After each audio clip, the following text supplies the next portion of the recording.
Hello all, and welcome to my review of The Star Beast, the newly released Doctor Who episode we got this year for the first time since The Power of the Doctor. Now, just to let you know, I'm going to have full spoilers here, pretty much for everything up to this point in Doctor Who and for this episode.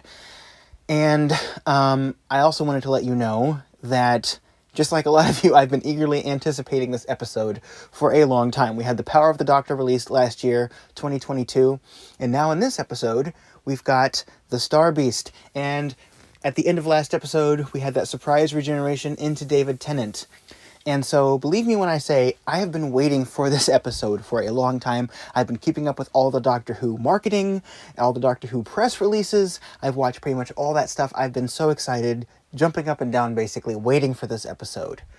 So guys, that's why I have to let you know that that's the context when I say I don't think The Star Beast was very good. Now, it brings me no delight to say that I was not a person counting out this episode. I thought everything was in place for this episode to be fantastic.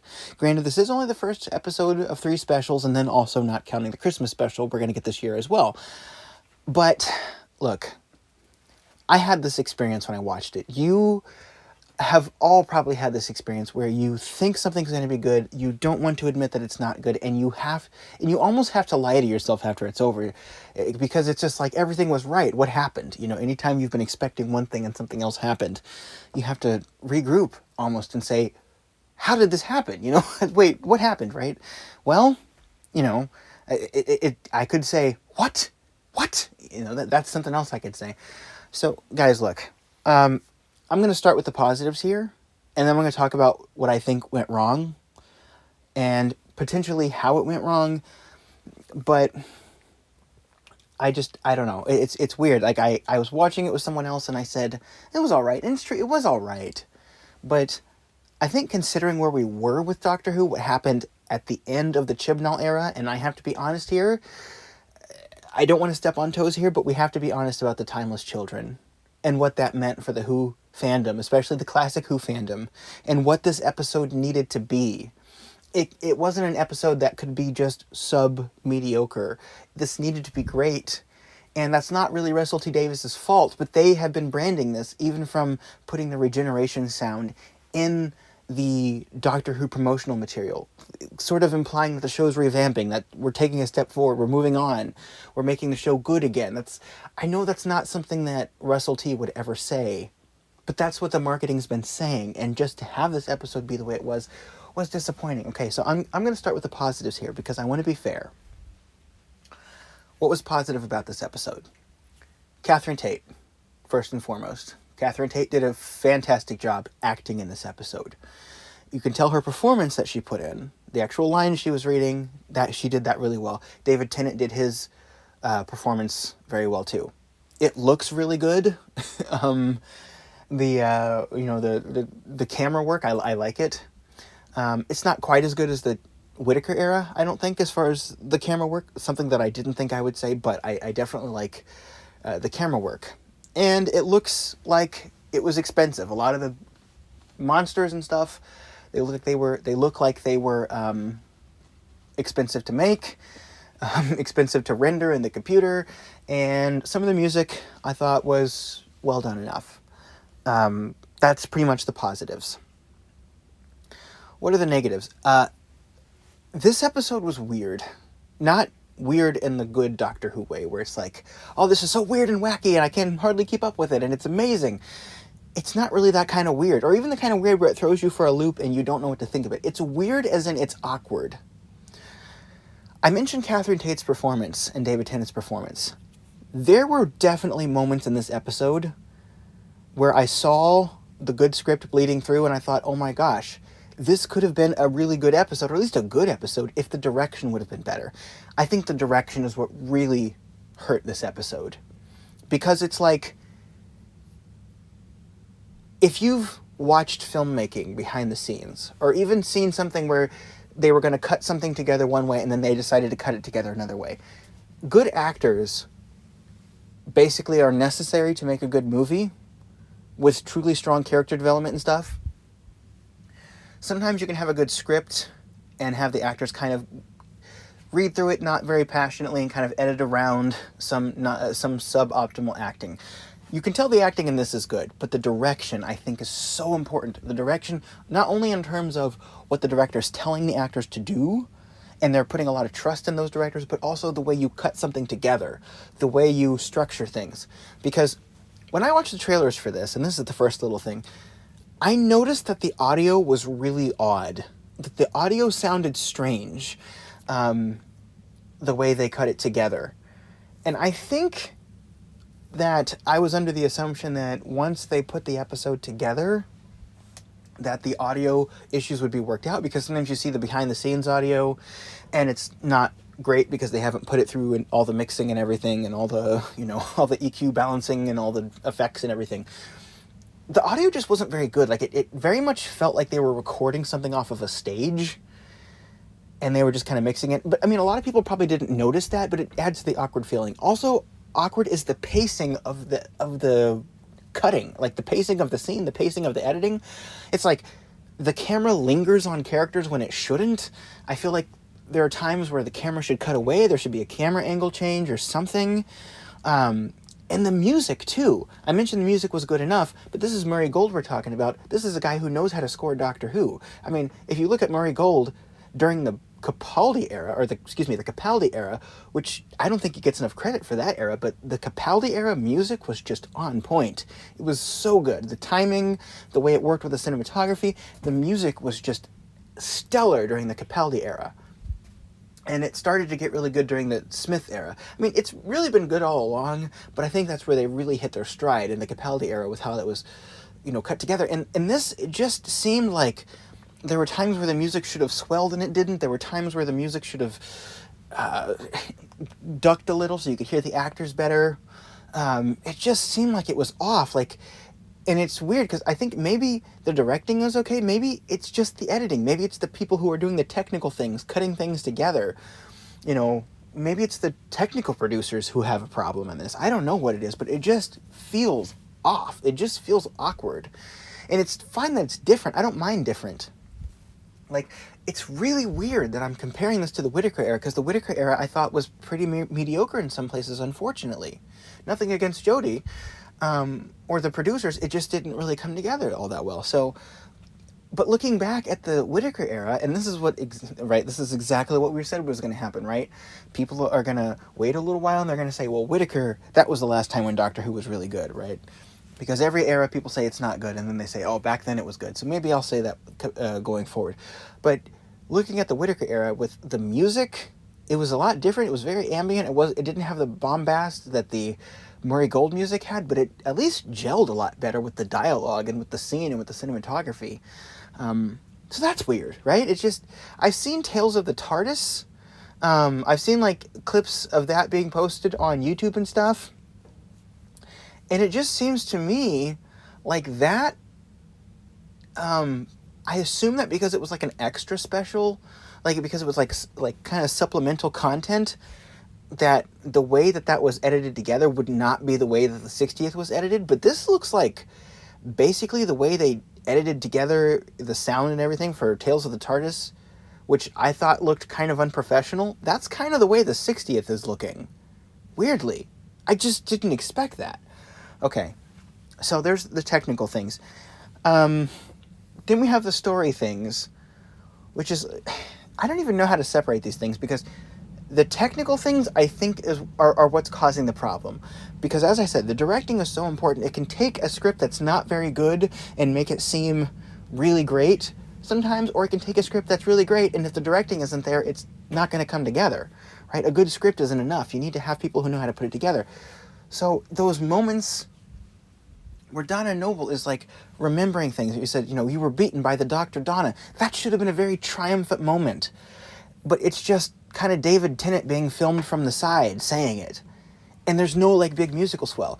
I think that moment where he says, you were beaten by the Dr. Donna, there should have been something behind him, lighting, it should have been dark behind him, and then there should have been a flare from the console or something, or even sparks flying, that cheesy line where he's I'm the doctor, I'm from the thing with the Titanic, right? Apologies for that accent, but Like, something like that. Why is it that that episode looked more professional and put together than this did? Why is that? It's like Voyage of the Damned looked much more expensive than this. I mean, it doesn't look expensive in terms of like the actual sets and the costumes and stuff, but it looks more expensive in terms of how it was filmed. Like they put more time and money into how it was shot, you know. And those moments just felt underwhelming. Like there was no explosive catharsis. There was no pizzazz. There was no punchiness to those moments. They just kind of happened like you're watching a stage play. And there's nothing wrong with stage plays, but because you can't have those kinds of moments in stage plays where the lights flicker and the choir swells or whatever, you have to kind of structure them differently. But in this is a play for television. This is a television play, and so it's like it just feels like it's so off. Other things that I thought were a little bit weird. Beep the Meep. The voice got a little annoying, weirdly, in the beginning of the episode. I mean, it's like kind of okay, because obviously that was a performance that was being put on by Beep the Meep, you know? He's like, be my friend. Why aren't you friends with Beep the Meep? You know?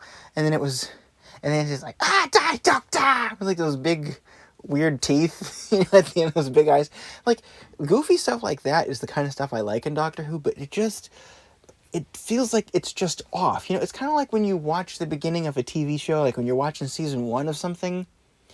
Ironically, this is about to be season 1, but you're watching season 1 of something and it's like all the elements are there, but it's just they haven't quite hit their stride. They don't really know what they're doing yet. This very much feels like that, and I hope it will get better, because the performances, I think, were there. But I have to say, for David Tennant's performance, I've got a little bit of a spoiler here for Star Wars Episode 8, The Last Jedi. It's not a big one. It's just something that's said in that, okay? I won't mention the specifics. But in that episode, Luke Skywalker basically says, I failed because I was Luke Skywalker. There's this idea that you can be, that you can start from relative obscurity or start from low standing, and you can work yourself. You can work your way up to something. You can become proficient. You can become something great. And then you reach the peak of that.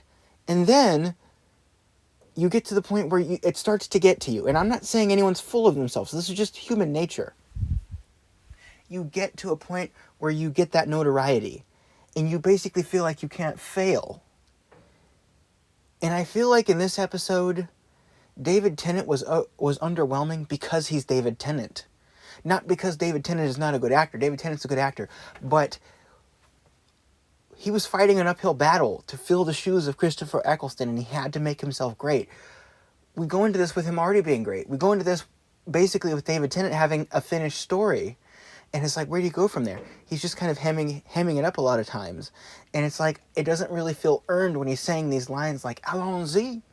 It doesn't really feel like it's something that's being made out of passion to sell it to people. It feels like, this is what you like, I'm just going to give you more of that.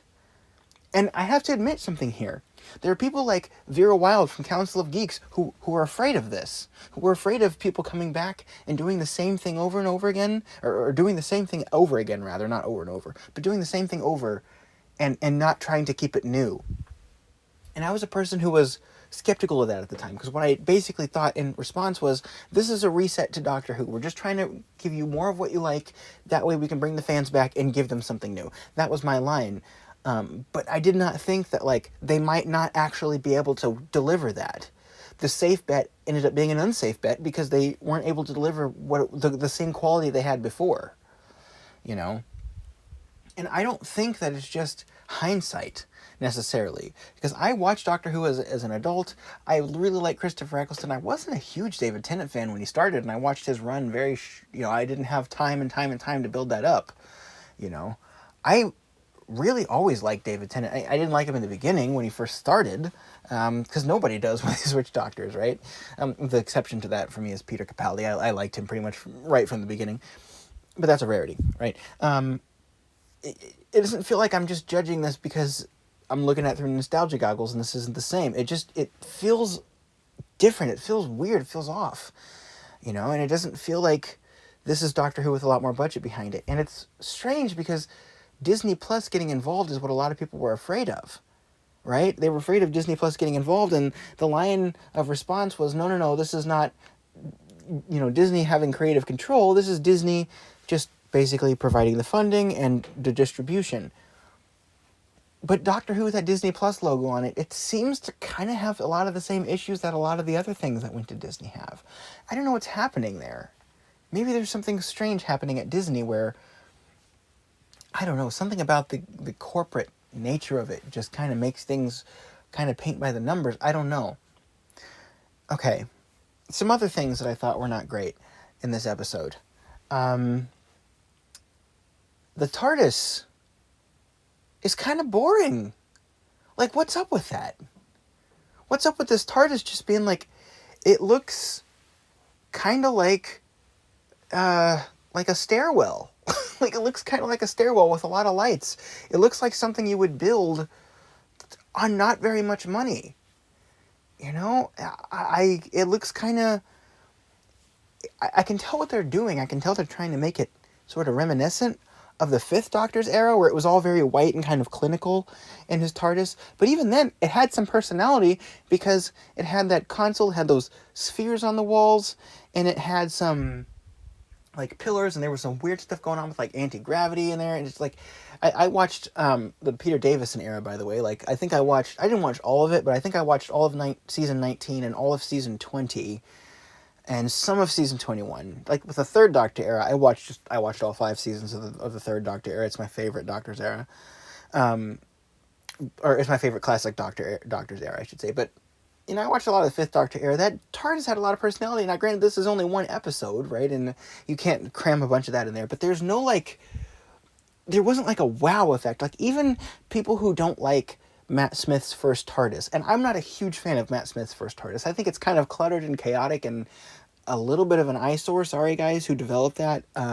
They changed it eventually. By the way, Matt Smith's second TARDIS is one of my favorite TARDISes.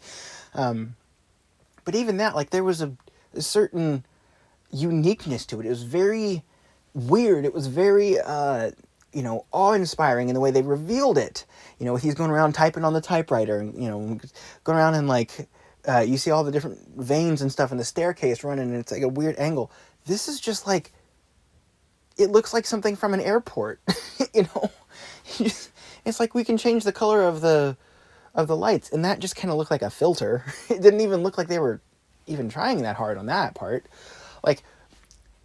I would have loved it if there was a weird coral rainbowy pattern that just cycled through the lights and made everything look like it was spinning and turning.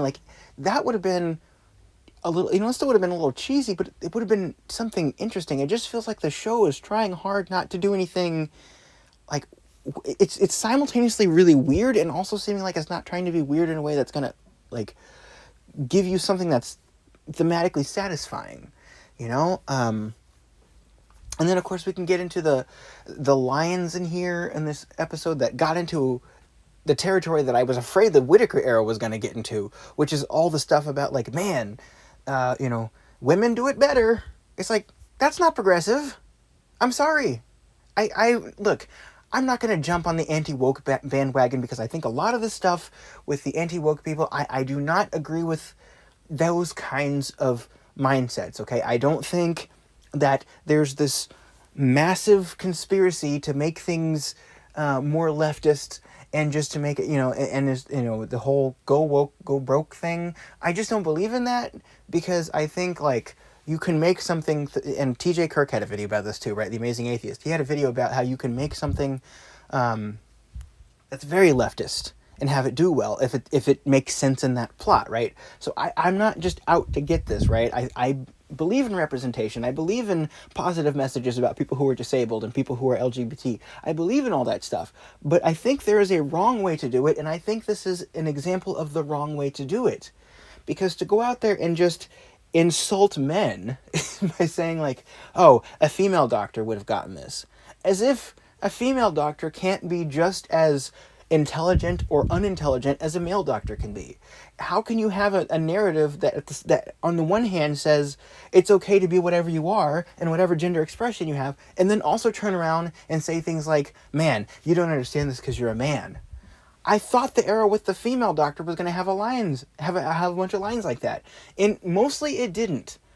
It had one line like that where the 13th Doctor had a little bit of a snarky response and said, "I've had an upgrade," and that was like, it was a little cringy, but it was like, it was there for like 3 seconds, right? And it was gone. There's this whole thing about them shedding the regeneration and not getting it, and I guess, look, this is another Doctor. This is the 14th Doctor. It's different than the 10th Doctor, right? But David Tennant's ability to take control of the situation was not established at all. And look, I know that something might be established later with maybe this wasn't a complete regeneration, maybe it's just all a trick, because there's no post-regeneration madness. There's no breathing out the regeneration energy. There's no resting period. There's no time when the Doctor's going crazy trying to remember who he is. There's nothing like that, right? So we don't have any of that transitional stuff we usually get with a new Doctor. And it's not addressed, right? So since we don't have that, David Tennant being, getting, basically clapped on the back of the head. I don't know what word to use there. He got clobbered in the back of the head and knocked out. And it's like a comedy thing, I'm waiting for the comedy whistle, and it's like, oh, wait a minute. The Doctor is supposed to be someone who takes charge of the situation, someone who knows how to be the reasonable person in the room. And yes, I know the Doctor's not always that person. The Capaldi era showed this with Capaldi's Doctor needing to learn how to be something different, right? And then there's the Whittaker era where Jodie Whittaker's Doctor was much more vulnerable. But I think I would argue that was a strength. That's what a lot of people had an issue with Jodie Whittaker's Doctor not being as assertive. But I think that was a strength. I think Jodie Whittaker's Doctor was much more willing to admit when she was wrong, which I think is a strength, not a weakness. Which just plays to the moral, the moral integrity of the Doctor. I think Jodie Whittaker really tried to explore that in her portrayal of the Doctor, and in the Capaldi Doctor's era, it was explained, right? It was a whole thing with Clara Oswald being like, well, wait a minute, I don't know who the Doctor is anymore. It narratively made sense. They even had Matt Smith call in, which a lot of people didn't like. I think it was a really good idea to have Matt Smith call in and call Clara Oswald while the 12th Doctor was standing right there. I think that was all good transitional stuff. We get none of that here. Even Rose, when the 9th Doctor changed into the 10th Doctor, it's just like, well, wait a minute, what happened? You changed, you sort of exploded. Now there's this new guy here with the children and he gets special. And then we get Rose saying, I thought I knew the Doctor, and he goes and does something like this. We don't get any of that. We just get 1 minute it was Jodie Whittaker's Doctor taking charge of the situation, and now we have David Tennant's Doctor, and it's like, now I'm a punchline, right? I'm not even really doing anything to save things. It's Donna doing it as the Dr. Donna, that payoff. It just feels like nothing is earned. It feels like we're not diving into anything. This story, ironically, could have itself been 3 stories. I think. I think this could have been a few different stories. And I thought at first when I was watching this, maybe this is paced a little bit more like Classic Who, because in Classic Who, things don't have a lot of grandeur. They're just kind of said a lot of the time. But part of the episode has a lot of explosions and things with the unit guys, and it feels like it's trying to be that. And then for the other parts, it feels like stuff's just kind of happening. And I'm reminded, weirdly, as much as I compared this to the Chibnall era and said a lot of that was better, I'm reminded of Flux in this. The way that, not so much because of the way things are happening, because in Flux, I said in those reviews that the problem with Flux was that it was just like boom, boom, boom, boom, boom. Stuff's just happening. You don't have time to get emotionally invested in anything. You barely have time to keep track of it even. You can watch an episode of Flux and basically try to explain the plot to someone, and you basically can't, because so it's not really like that. I was able to follow the story just fine. Mostly. I mean, that whole thing with the like the soldiers getting the beams in their eyes and them glowing white and being under control of the other. It was a little bit weird. Like, I could follow it. It's just, it didn't have any pizzazz. Like, there was no grandeur. There's no punch. That's what reminded me of Flux with this. I'm like, oh, here we go again, you know? And I have to say, for the record, Doctor Who Flux was not better than this. Season 12, I thought, up until the Timeless Children reveal, and Season 11, definitely. Season 11 was my favorite season of Jodie Whittaker's, where people say it was a little bit boring, but hey, at least every episode had its own flavor. At least every episode had something kind of interesting to at least attempt, you know? It wasn't going like Series 12 where it was aiming to run the whole thing in the ground. I'm sorry, but that's how I feel about the Timeless Children. I can make another video about that. And it wasn't like Flux where it felt like the whole thing was a jumbled mess. So I thought Season 11 was the best, and this wasn't even like that. This was much closer to something we'd see in Flux. So I don't know if the issue was just the director. I don't know. And it's just I hate to say this because, guys, I really wanted this to be good. I really wanted this to be the return to form for Doctor Who, but it just doesn't seem like it is. And I have a feeling that a lot of people, and I have to say, I haven't looked up anything yet from this. I haven't looked up any reviews. I just have a feeling a lot of fans are not going to know how to review this. They're not going to know what to say. And I don't want to put words in anyone's mouth. I'm just making a prediction here. Actually, you know what? I'm not even going to name names because I don't think that's fair to those creators. I have a few creators in mind that I think when they see this, they're probably going to admit, I didn't like this very much, right? Or maybe they do, and they disagree with me, that's fine. But if they don't like it, they're going to admit, I don't like this very much. But there's going to be other creators who basically are not going to know how to feel about it because it's like we've had so much hype for so long, and it's like the Doctor Who got so hyped that it was basically impossible to live up to the hype. Even if it was good, it wouldn't have lived up to the hype. But this, I think, was something a little bit worse than that. And, like, here's hoping that when we get Ncuti Gatwa in the role, that, like, all the things will click in place, right? Sometimes with Doctor Who, you have a really good season, and you have an episode that's just off because the director didn't match with the writer or something, right? So I'm not saying I'm not going to keep watching this. I'm not saying it's going to be bad. I have a feeling that the people who are wanting it to fail are going to rejoice when they see this, and I'm going to try my best not to watch those channels because I don't think a review channel, or a channel that purports to be a review channel, where you just go out of your way to attack something and tell everyone why it's bad even when it's not bad, I don't think that's a real review channel. I think that's hate mining. So I don't want to do that. But I am not going to pretend that this was a good episode because I don't think it is. And if you liked it, I'm honestly jealous of you, and I welcome that because I think, you know, everyone should have things that they like. But it's just, I just don't think that this is a good episode, guys. I'm sorry. There's some good elements to it. It's not something I really want to rewatch. Even the title sequence, I'll talk about the title sequence. It's just kind of there. You know, it's not really doing anything. It's Doctor Who. It's definitely Doctor Who. It's a Doctor Who title sequence. But it's not, it doesn't seem to be trying anything new. It doesn't seem to be giving it that oomph. It doesn't seem to be doing anything daring and new. It feels, you know what it feels like? It feels safe. It feels very safe. And I know that's the criticism a lot of people had of other movies on this channel that I have really liked because they said it was safe. And I said, that should be fine that it's safe because it was supposed to be a safe movie. This I don't think was supposed to be safe. This is like, show us what you're doing that's new. Show us what you're doing that's new in terms of not like it was before because we wanted it to be like before, but show us what you're doing that's different than what came right before it. And it's just kind of blending into the background. It's all kind of melding together. It's all kind of wishy-washy and not really saying anything. You know? I just don't really like it. And look, I applaud Russell T Davies for having the courage to come back, for trying to do, and he is trying to do some new things in terms of representation. So I don't begrudge him for trying to do that, because I think that's a good thing. He's trying to take steps forward like he did with Davros. I think that's a good thing. But guys, other than that, I just can't really get behind this, and I'm sorry. I wish I could, but I really can't. Anyway, guys, let me know what you thought of this.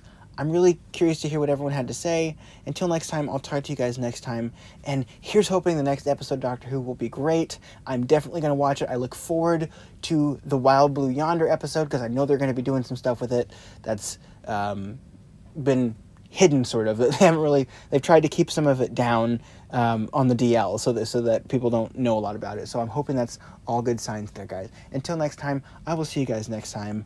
Allons-y into the next episode, and thank you so much for listening. Bye-bye.